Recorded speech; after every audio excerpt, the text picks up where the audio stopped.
বৃষ্টি হয়েছে, দুপুরবেলা অনেক কিছু রান্না করেছিলাম, কিন্তু যেহেতু অনেক বেশি বৃষ্টি হয়েছে তো সবার হচ্ছে খিচুড়ির আবদার হলো। তাই আমিও আর চিন্তা না করে, পানি ছিল না, ধরা পানি দিয়ে হচ্ছে কোনো মতে রান্না করে দিয়েছি সবাইকে। কারণ সবাই খেতে চেয়েছে বলে কথা। যাই হোক, আমি মাংস টাংস সব কেটে ধুয়ে নিয়েছি, আর এদিকে হচ্ছে পেঁয়াজ আর গরম মশলা দিয়ে ভালো মতো ভেজে নিচ্ছি। এই যে আমরা এত কষ্ট করি সব কিছু কিন্তু এই শুধু খাওয়ার জন্যই, বলতে গেলে ঘুরে ফিরে শুধু এই একটাই কারণ। যাই হোক, সাথে আদা রসুন জিরা সব কিছু একসাথেই পেস্ট করা ছিল, সেখান থেকে আমি পরিমাণ মতো দিয়ে দিলাম। আর আমি হচ্ছে এরকম ছোট ছোট ছোট জারে হলুদ, ধনিয়ার গুঁড়া, মরিচের গুঁড়া, হলুদের গুঁড়া এগুলোই রাখি। তো আমি যখনই রান্না করি এভাবেই আমি মশলাপাতি ঢেলে ঢেলে দিয়ে দিই, চামচ দিয়ে তেমন একটা দেওয়া হয় না। যাই হোক, এখানে হচ্ছে আমি মরিচ, হলুদ, ধনিয়া সব কিছু দিয়ে দিয়েছি, আর বাটা মশলাগুলোও দেওয়া হয়ে গিয়েছে। কিছুটা পানি দিয়ে এখন মশলাটা ভালো মতো কষিয়ে নিলাম। তারপর হচ্ছে এখানে আমি ধুয়ে রাখা আলু আর মাংসটা দিয়ে দিলাম। তো এখন হচ্ছে সব কিছু একসাথে দিয়ে লবণ দিয়ে কিছুক্ষণ ভালো মতো কষিয়ে নিতে হবে।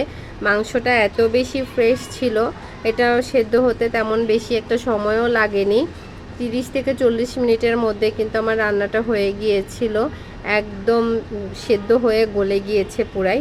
তারপর এখানে হচ্ছে আমি খিচুড়ি রান্নার জন্য পেঁয়াজ ভেজে নিচ্ছি। ওই পাতিলেই খিচুড়িটা বসাবো, যেহেতু আমরা মানুষ অনেক বেশি বাসায় আজকে। তো এখানে একটু বড় পাতিলেই রান্না করছি সব কিছু।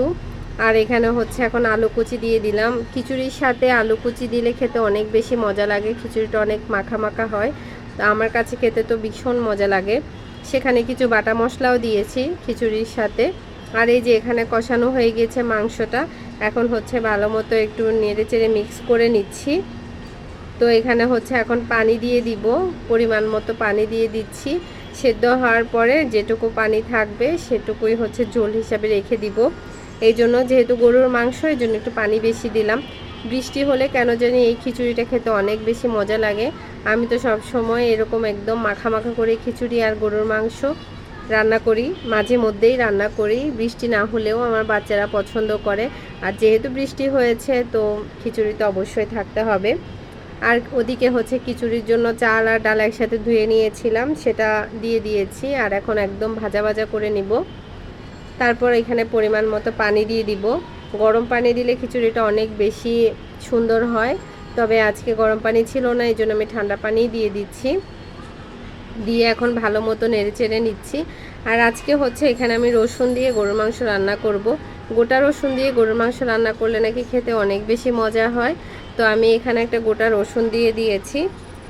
তো আজকে এই পর্যন্তই। খিচুড়ি আর মাংস রান্না করলাম রাতের জন্য, কেমন হয়েছে অবশ্যই জানাবেন।